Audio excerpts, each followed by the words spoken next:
C'est la première fois que j'ai eu la grâce d'être parmi vous. L'année passée, j'étais avec vous au parc. Il y avait une séance de sportive, en même temps d'évangélisation. Et mon ami, frère, on a grandi ensemble dans la foi, dans différents groupes, différentes églises, Andy et moi, ainsi que Sœur Berlin. Donc, je remercie aussi le pasteur de l'église, tous les membres du comité qui me permettent d'être ici ce soir pour parler de comment être un homme de Dieu en 2022. Et je suis très content de voir qu'il y a des femmes, il y a des jeunes. Amen. Parce que quand le thème a été donné, puis dans le contexte aussi d'évangélisation, je me laisse vraiment guider par le Saint-Esprit. Puis mon message ne s'adressait pas que uniquement aux femmes, amen, aux hommes. Donc, le Seigneur m'a mis à cœur de parler à son Église, amen, tout en ciblant le thème, tout en respectant aussi ce que le comité des hommes ont à cœur d'amener ce soir. Donc, pour commencer, frères et sœurs, avant d'entrer dans le thème complet, j'aimerais ça lire pour vous Genèse en premier, versets 26 et 27. Ça dit, puis Dieu dit, faisons l'homme à notre image, selon notre ressemblance, et qu'il domine sur les poissons de la mer, sur les oiseaux du ciel, sur le bétail, sur toute la terre et sur tous les reptiles qui rampent sur la terre. Dieu créa l'homme à son image. Amen. Dieu créa l'homme à son image. Il le répète, il le créa à l'image de Dieu. Il créa l'homme et la femme. Amen. Pourquoi que je prends le temps, avant de parler homme de Dieu, je parle homme, amen, en relation avec Dieu. Et ici, le texte est riche parce que le texte nous parle que Dieu, après avoir créé tout, a pris le temps de former l'homme. Amen. Donc, il n'a pas seulement dit, comme qu'il a dit pour tous les autres éléments de la création, mais pour l'homme, Dieu va prendre le temps de former et le texte revient encore en détail pour dire que Dieu créa l'homme, il le créa à son image et Dieu créa l'homme et la femme. Le texte met une importance sur la création, sur l'existence même de l'homme et de la femme. Pourquoi que je mets l'accent dessus? Premièrement, parce que si on prend le sujet qui est homme de Dieu, on l'associe à un type de personne. Mais aujourd'hui, avant d'entrer dans un type, on doit réaliser en tant que créature de Dieu, en tant qu'homme, nous avons à la base de l'importance. Amen. Ce n'est pas homme de Dieu, on va venir homme de Dieu. Mais avant d'arriver à homme de Dieu, il y a eu l'homme, il y a eu la femme, il y a eu des enfants, il y a eu des jeunes qui ont présenté tantôt une pièce de théâtre. Vous avez à la base de l'importance aux yeux de Dieu. Homme de Dieu, c'est un titre, mais homme reflète Dieu dans sa création, dans sa bonté. Dieu qui, dans son amour, prend le temps de former un être à sa ressemblance et Dieu lui donne le pouvoir de dominer, de gérer, d'être à son tour pour la création un gardien. Tout comme que Dieu nous garde, tout comme que Dieu veille sur nous, mais l'homme aussi, vous et moi, nous avons une importance primordiale dans la création de Dieu. Nous avons une importance primordiale dans le cœur de Dieu en tant qu'homme, femme, enfant. Et cela qu'importe la provenance, que tu sois chrétien, que tu sois musulman, que tu sois haïtien, chinois, en tant qu'homme, nous avons de la valeur aux yeux de Dieu, frères et sœurs. Et c'est important que nous le prenions en considération si on parle d'évangélisation. Pourquoi? Parce que si je mets l'accent sur l'homme de Dieu, je vais mettre l'accent sur la personne que je vois devant, sur quelqu'un que j'ai ciblé. Mais si je comprends que l'homme à la base est important, qu'importe la personne que je rencontre, qu'importe la domination que je rencontre, qu'importe la provenance de cette personne, je sais, selon la parole, que cette personne a été créée à l'image de Dieu et que cette personne est importante aux yeux de Dieu. Et si on parle d'approche les uns vers les autres pour présenter l'évangile, il faut que vous soyez en mesure d'abord de savoir que tu as de la valeur, mais aussi en mesure de comprendre que l'autre aussi a de la valeur aux yeux de Dieu et aussi aux yeux de tous ceux qui, par la foi, ont été touchés par Christ. Amen. Donc, premier point, vous et moi, nous sommes des hommes créés à l'image de Dieu. Hommes, femmes, créés à l'image de Dieu. Nous avons de l'importance.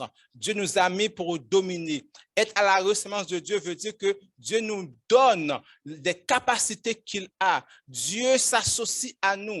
C'est un peu comme lorsque vous connaissez l'histoire de Moïse et lorsque Dieu appelle Moïse à aller délivrer le peuple. Moïse regarde dans son infirmité, Moïse regarde dans ses faiblesses, Moïse regarde son incapacité. Moïse se rappelle d'où qu'il vient il y a 40 ans, qu'on l'avait chassé, que ce peuple vers qui Dieu envoie l'avait trahi. Et il dit à Dieu, je ne peux pas. Souvent, nous aussi, en tant qu'hommes, femmes, on dit on n'est pas capable, on n'est rien. Mais Dieu veut que nous réalisons une chose. S'il t'appelle, s'il vient vers toi, s'il t'a créé, c'est que tu as une importance. Et l'importance qu'on va voir, qui fait qu'on va donner ce titre à ces hommes, c'est que Dieu est avec eux. Amen. Dieu est avec vous. Vous êtes capable parce que Dieu est avec vous. Vos infirmités ne sont pas une limitation pour le Dieu qui a créé les cieux et la terre, frères et sœurs. Et ça, encore une fois, tout ce que je dis pour vous, on doit aussi l'associer aux autres. C'est de cette manière-là que nous démontrons l'amour. Maintenant, le thème, que signifie homme de Dieu? Homme de Dieu, c'est un titre qu'on va retrouver plus de 70 fois, 77 fois dans l'Ancien Testament, dans à peu près 71 passages. Donc, c'est un titre qu'on associe à des personnes en particulier et on nomme 12 hommes. Okay? Leurs noms ne sont pas tous là, mais il y en a certains qu'on nomme, d'autres qu'on fait allusion à ce qu'ils ont fait, sans nommer leur nom. Et je trouve ça très intéressant. Amen.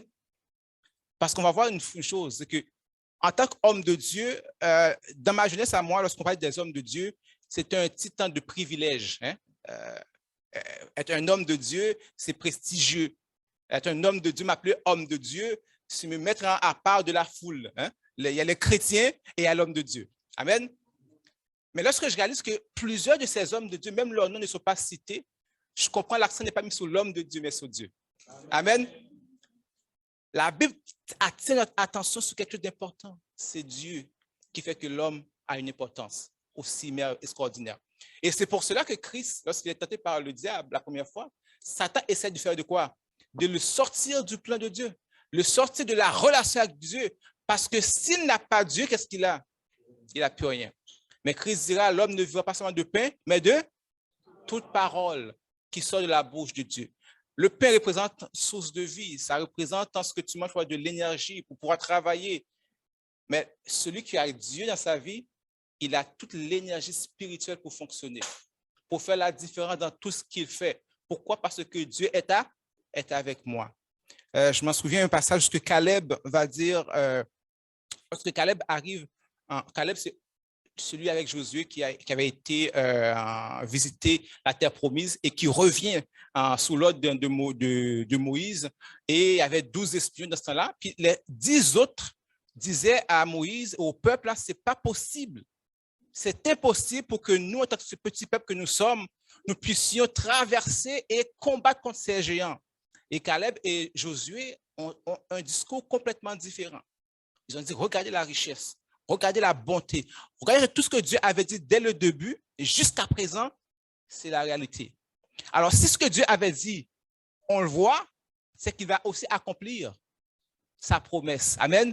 S'il a dit que tu arriveras, tu arriveras, comme Christ a dit au peuple, à ses disciples, en passant de l'autre bord. Qu'importe la tempête, tu vas passer quand Dieu le dit.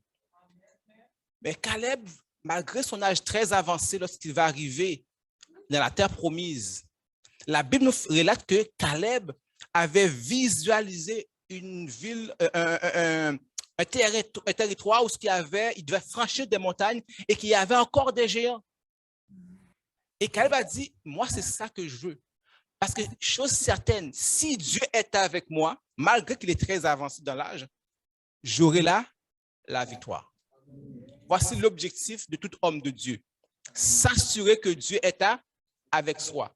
S'assurer qu'on a une relation, on a une communion, qu'on a Dieu derrière soi. On a Dieu avec soi. Amen.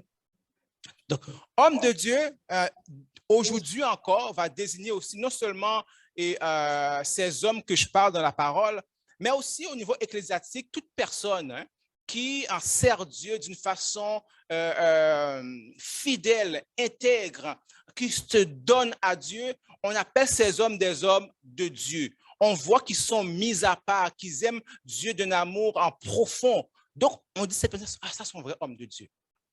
Ça, c'est une femme de Dieu. Parce qu'on voit dans sa vie l'amour et le reflet de Dieu dans la personne. Amen. Donc, c'est une première, je dirais, définition qu'on peut donner à l'homme de Dieu. L'homme de Dieu, c'est celui aussi dont, dans ce monde, qui manifeste les caractères de Dieu, qu'il connaît. Amen. Donc, il le manifeste parce qu'il le connaît. Et auquel il se sent, qu'il a un sentiment d'appartenance tout entier. Amen. On vient de voir la pièce de théâtre tantôt. Si tu es avec Dieu à moitié, tu ne l'es pas à 100%. Mais un homme, une femme de Dieu, lorsqu'on prend le temps de lire ces différents personnages, entre autres Moïse et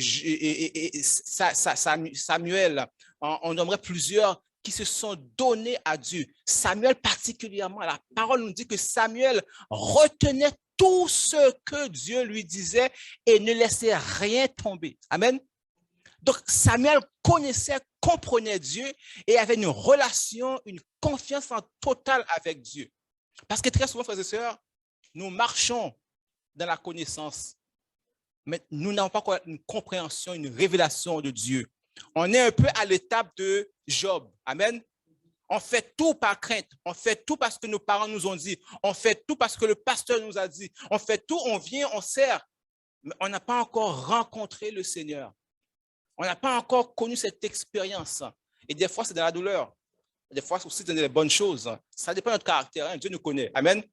J'ai 4 enfants et puis il faut les aborder différemment.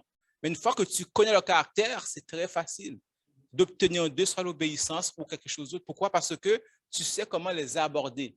Mais Dieu sait aussi comment nous aborder, frères et sœurs. Souvent, pour que tu puisses venir, il faut passer par un songe. Hein? Un songe qui te montre que l'enfer, c'est pour toi. Amen. Donc, change ta vie. Il y a d'autres personnes, Dieu m'a bien dit ça. Dieu dit, je t'aime. Oh, Dieu, tu m'aimes, bon, je me livre à toi. Vous comprenez? Donc, pour devenir cet homme, cette femme de cette relation, des fois, Dieu s'organise. S'organise pour nous encore. Hein? Quel amour que Dieu a pour vous et pour moi. Il s'organise pour que nous puissions entrer dans ce plan.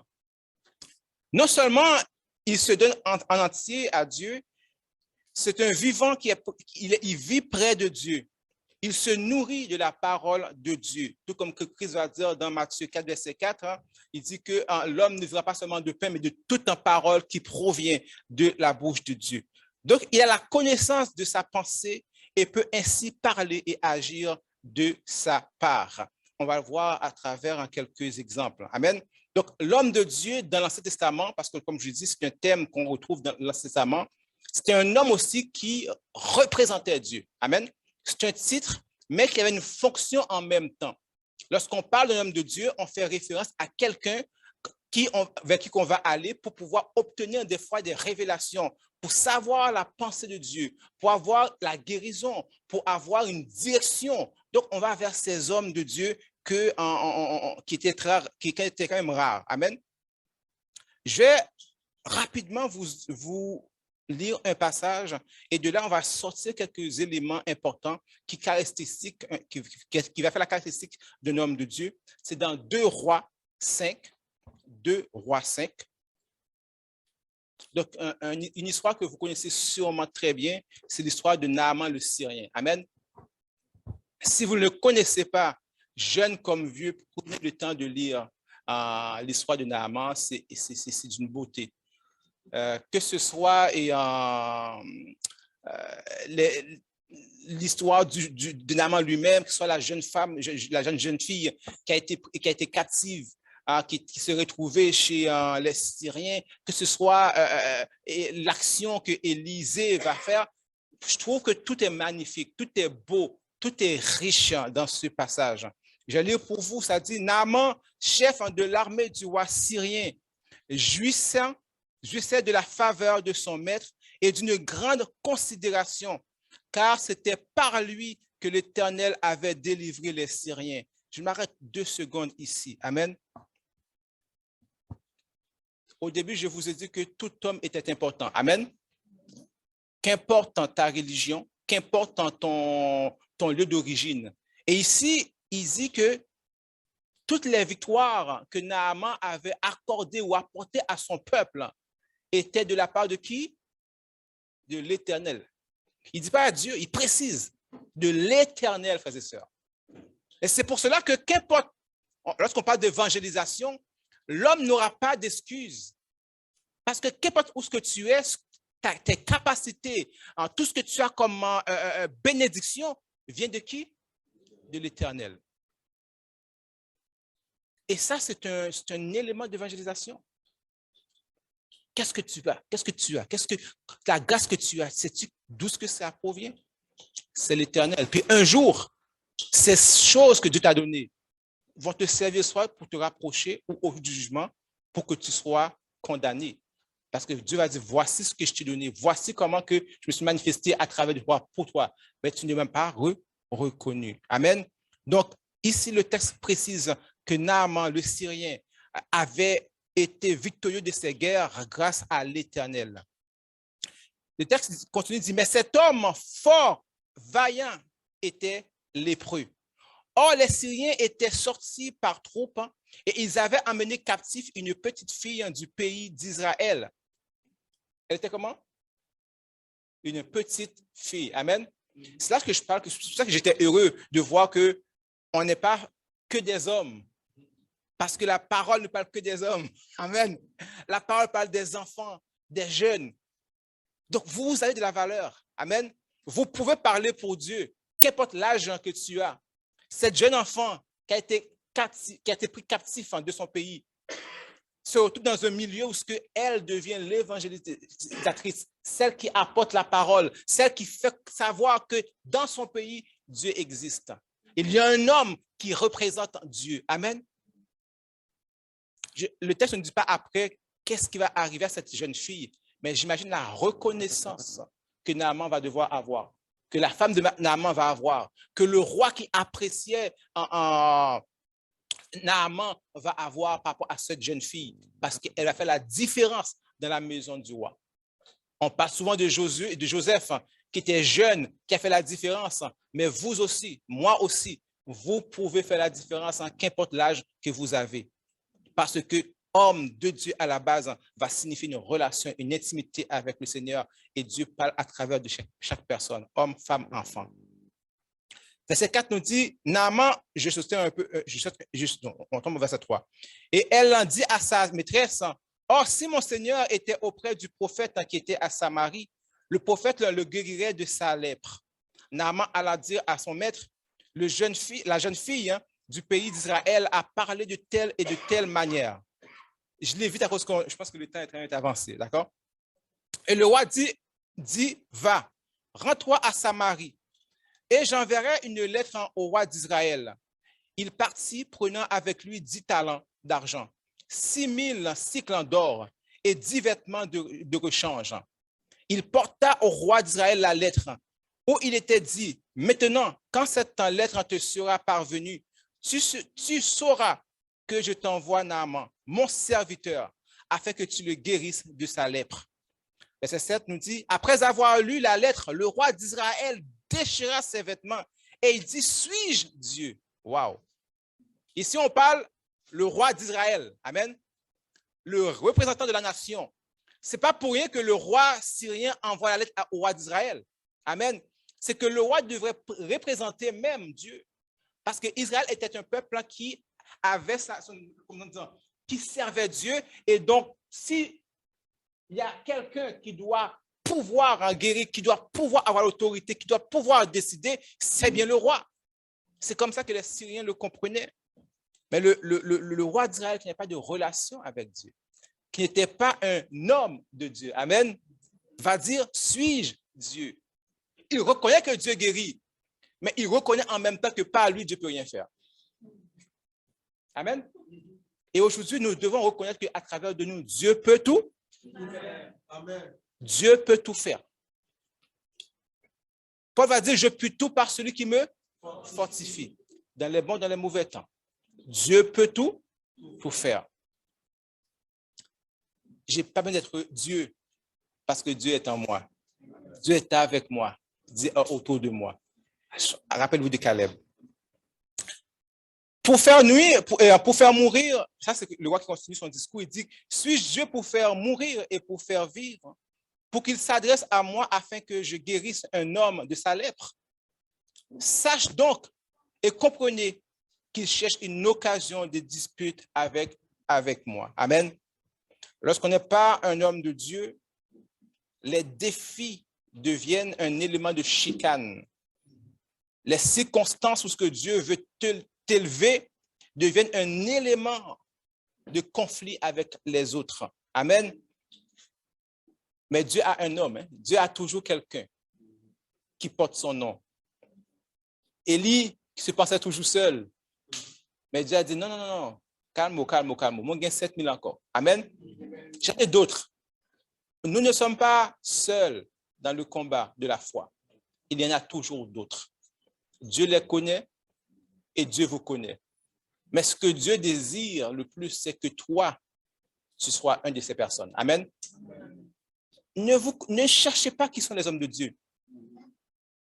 Cherche à ce que vous soyez un homme, une femme, un enfant du Seigneur. C'est ce qui importe à Dieu et c'est ce qui est bon pour vous. Amen. Je continue au verset 8. Lorsque Élisée, homme de Dieu, amen, apprit que le roi d'Israël avait déchiré ses vêtements, il envoya au roi, « Pourquoi as-tu déchiré tes vêtements? Laisse-le venir vers moi. Et il saura qu'il y a un prophète en Israël. » Amen.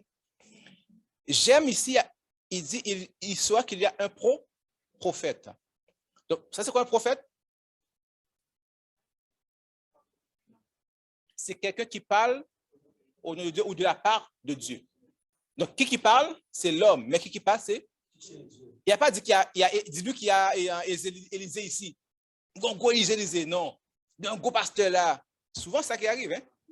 On court derrière les gros pasteurs, les titres. On court derrière des grands évangélistes.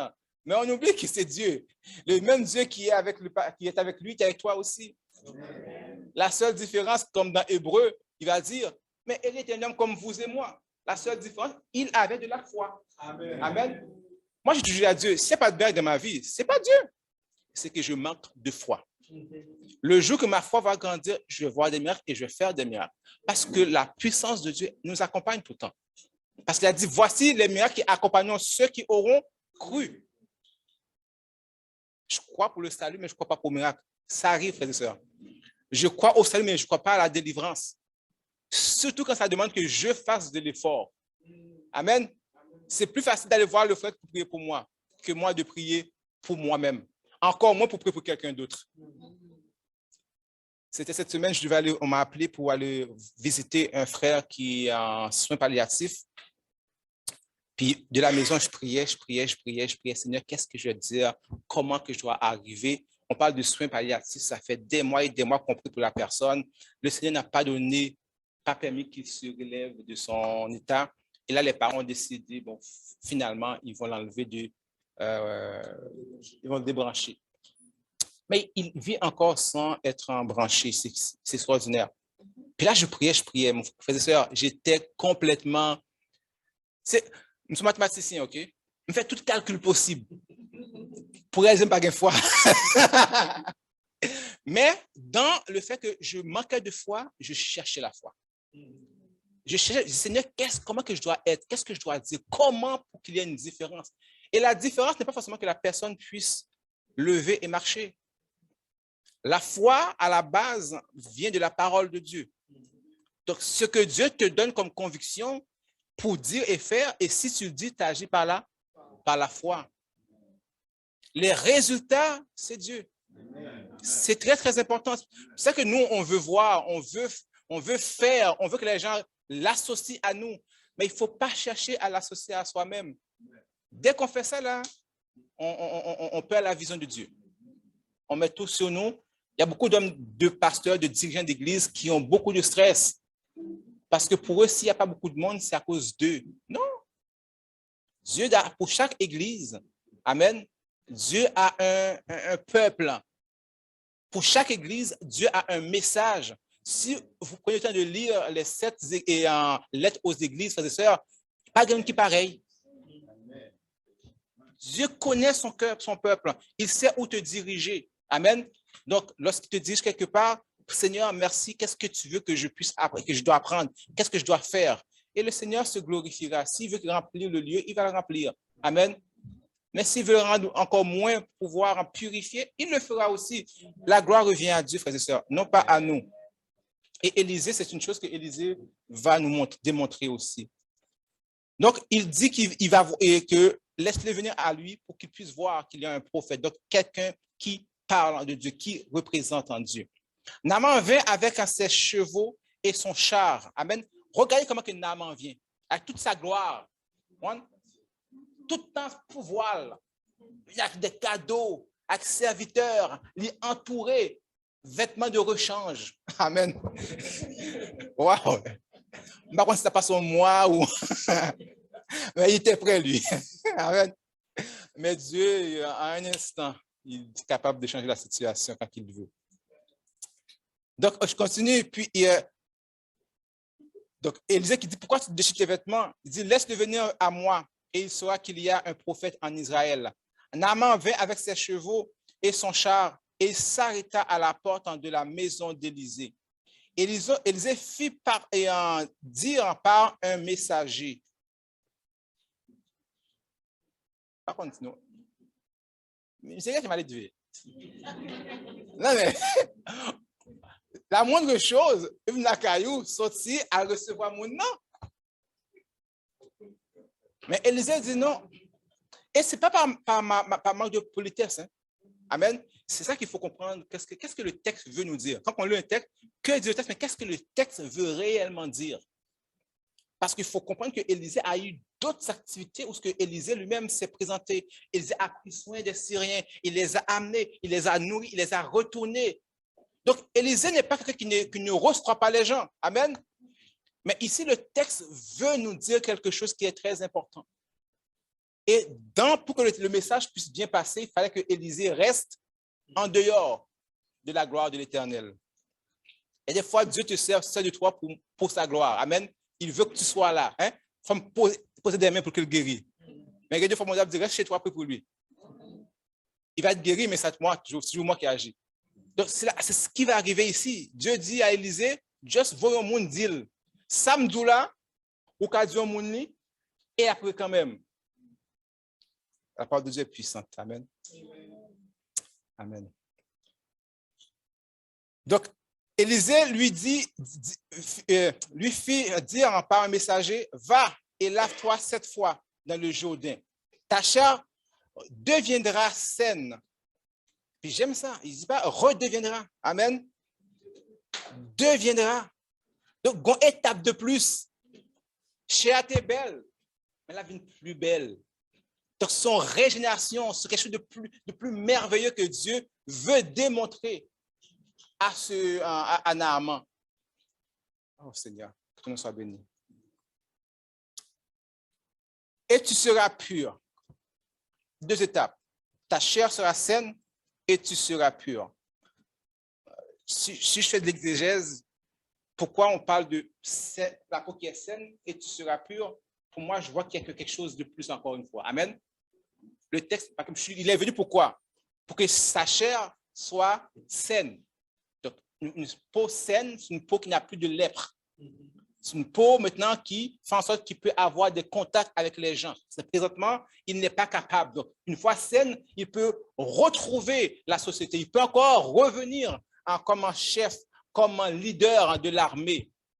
Mais Élisée lui donne une information de plus. Tu seras quoi? Pur. Il y a une prophétie déclarée ici. Amen. Il y a quelque chose qui est déjà annoncé, qui va encore au-delà de ce que lui il est venu chercher, frères et sœurs. C'est ça l'homme de Dieu. Amen. Des fois, en tant que croyants, nous disons des choses que Dieu nous dit, mais on ne voit même pas la dimension. Le texte dit qu'il fait au-delà de ce que nous pouvons plus fort penser, demander et imaginer. Quand Dieu veut faire, des fois il fait des choses, il dit des choses, nous sommes limités dans notre compréhension. Mais ce qu'il dit va au-delà. C'est extraordinaire. Et c'est cette prophétie que Élisée va dire sur la vie de Naaman. Naaman fut irrité.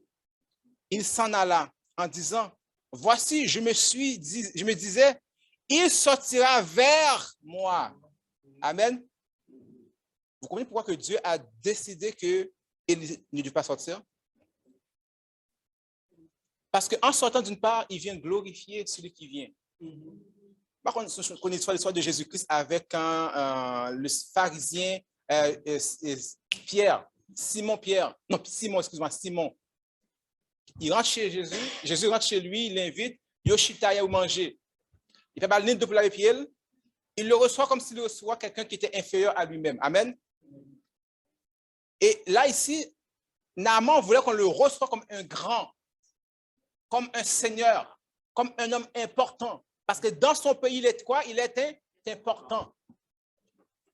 C'est le roi qui l'a envoyé, ce n'est pas n'importe qui encore. Non seulement qu'il est important dans son rôle, mais il est important aux yeux du roi.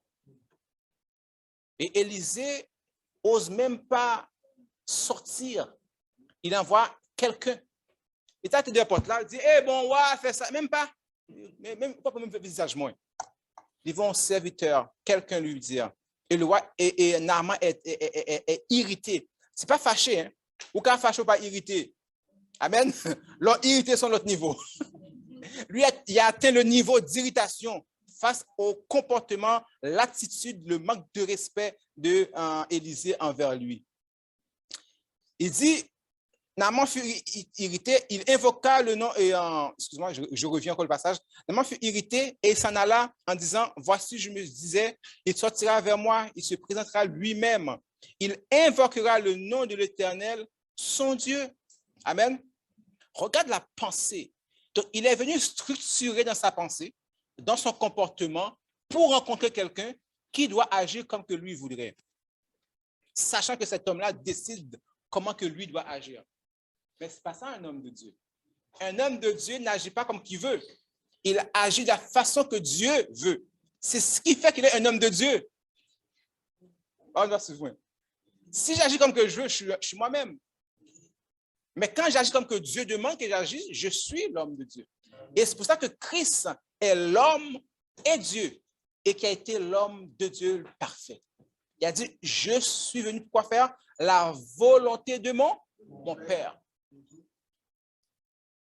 Il a tout laissé sa gloire, sa puissance. Il s'est dépouillé lui-même afin que vous et moi nous ayons la vie. Il s'est dépouillé. Donc, l'homme de Dieu, c'est celui qui se dépouille pour accomplir, pour dire ce que Dieu veut dire. Je le dis pour moi personnellement parce que quand je prêche ou j'enseigne, c'est une de mes priorités de ne pas dire ce que je pense, de ne pas dire comment que je vois les choses, mais d'essayer de savoir exactement ce que Dieu veut que je dise. Amen. Puis je vous le dis, quand je suis arrivé, le message que Dieu m'a donné par rapport au thème et puis pour les hommes, puis c'est pas vraiment comme ça que je l'ai reçu, mais je suis arrivé comme que Dieu m'a envoyé, puis je suis heureux encore une fois de voir, il y a plus de jeunes, plus de femmes que d'hommes. Amen. Donc, Dieu ne ment pas. Quand tu cherches à dire ce que Dieu veut que tu dises, il y a un impact.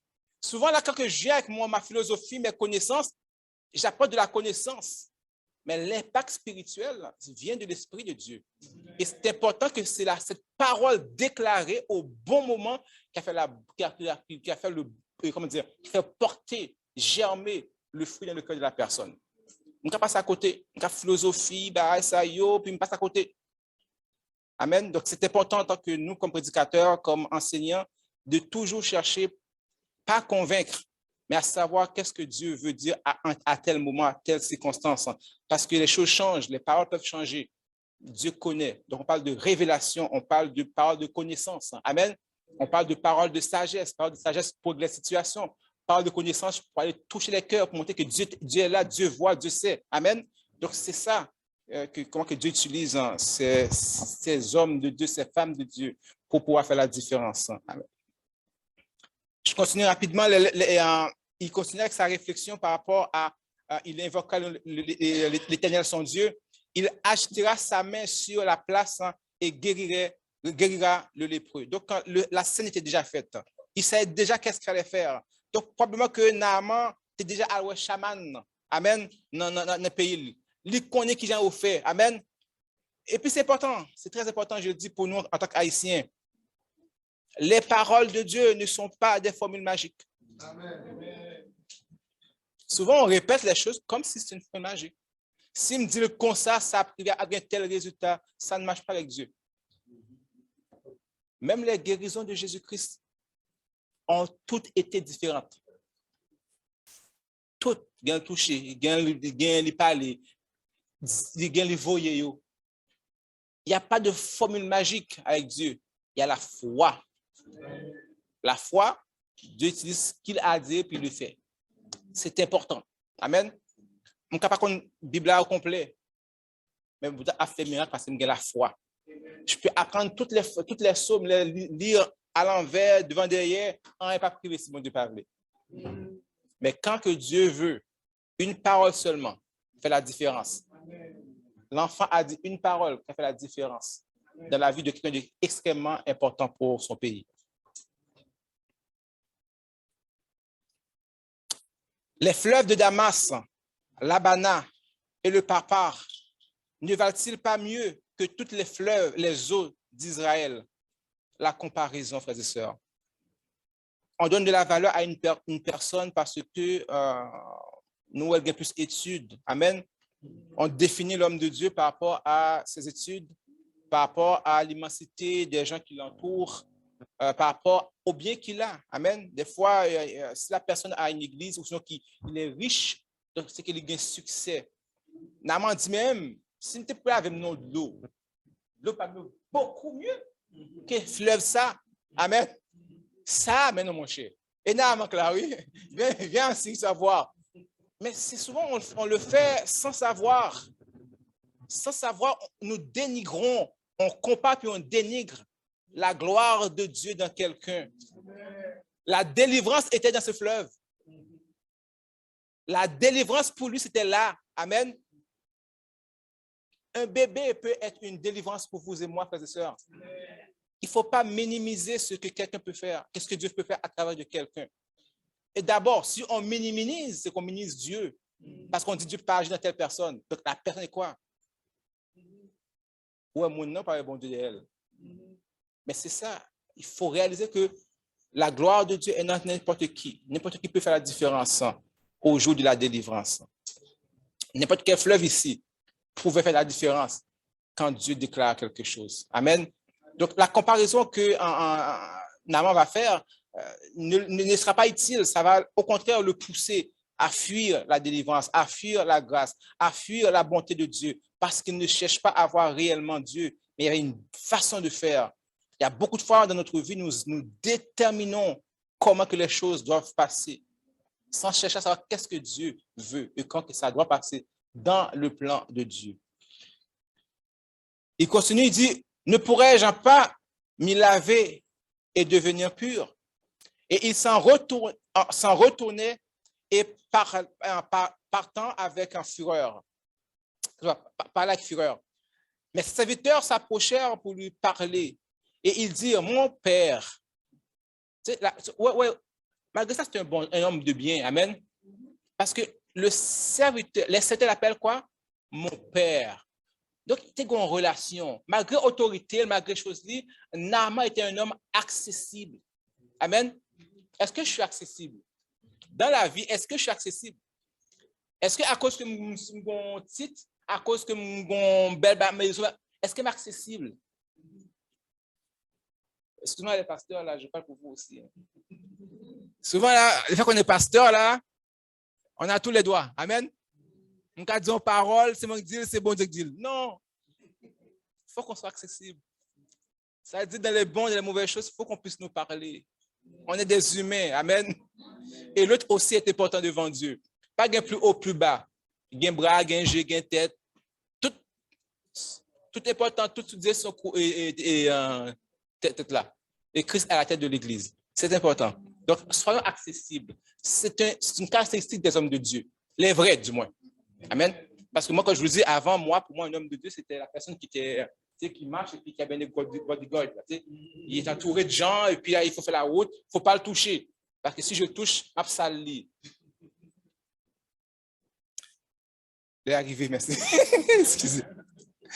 Je change un tiers de la prédication. Donc, rapidement, parce que, comme je dis, c'est un texte qui est très riche. Et là, je n'ai pas parlé des points qui étaient supposés toucher, frères et sœurs. Mais un homme de Dieu, rapidement, c'est quelqu'un qui est accessible. Amen. Christ a été accessible en toutes choses. N'importe qui pouvait aller vers le Seigneur. Amen. Au point que ceux qui étaient nobles disaient que, ah, c'est ton vrai, l'État connaît qui type de moun ça. Mais il s'associait à ces gens parce que Christ était venu pour les malades. Amen. Et puis je réalise, frères et sœurs, en tant que croyants, nous passons souvent par différents types de maladies physiques, mais aussi spirituelles. Amen. C'est pas que nous ne pas convertir dans le club là, qu'il est plus malade que vous-même. Quand on est malade aussi, c'est grâce bon Dieu qui a guéri.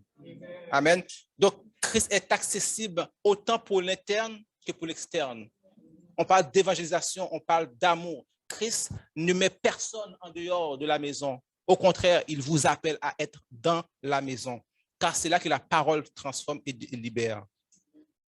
L'homme de Dieu en 2022, frères et sœurs aussi, doit être en quelqu'un qui manifeste de la compassion.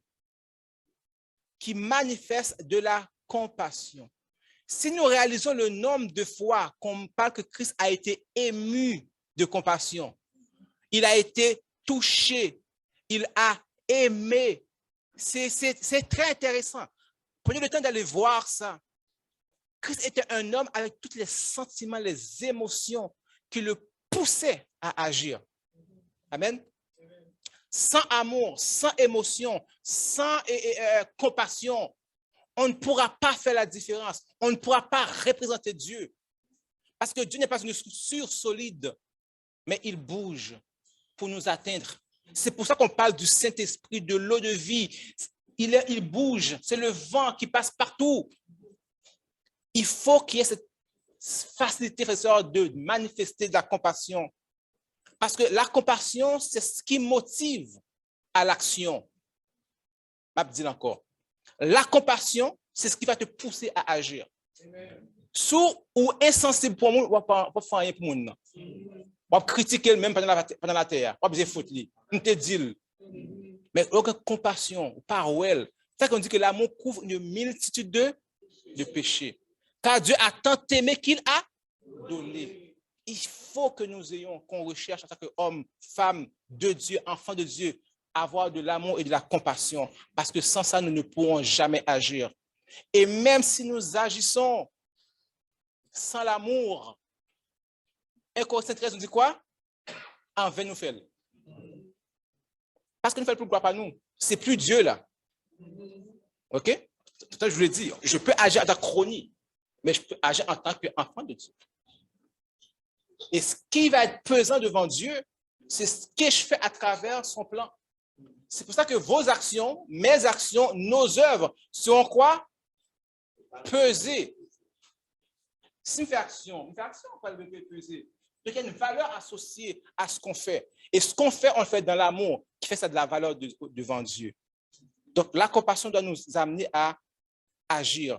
L'homme de Dieu aussi, c'est celui qui intercède pour les autres. Il prie pour lui, mais il intercède aussi pour les autres. L'intercession, c'est quoi? L'intercession, ce n'est pas que prier. Amen. Ça vient avec une attitude, ça vient avec un désir, ça vient avec une conviction. Conviction que Dieu peut agir. L'attitude, c'est que tu comprends ce que l'autre vit et tu cherches à ce que Dieu puisse agir dans sa vie. Pour terminer, comme je dis, l'homme de Dieu, c'est un homme qui doit manifester la puissance de Dieu. Amen. Je répète. L'homme de Dieu, c'est quelqu'un qui doit manifester la puissance de Dieu. Pas par de lui-même, parce que notre Dieu est puissant, tout simplement.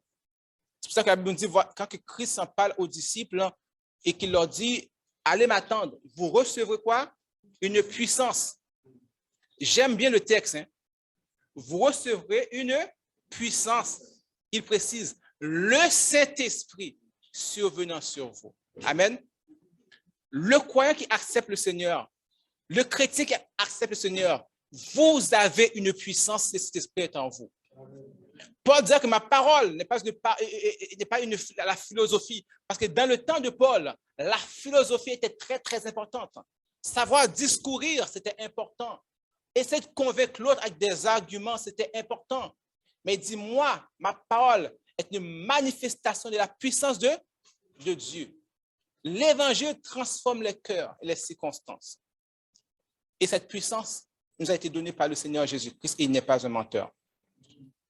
Pour terminer, pour de vrai, Amen. Amen, oui.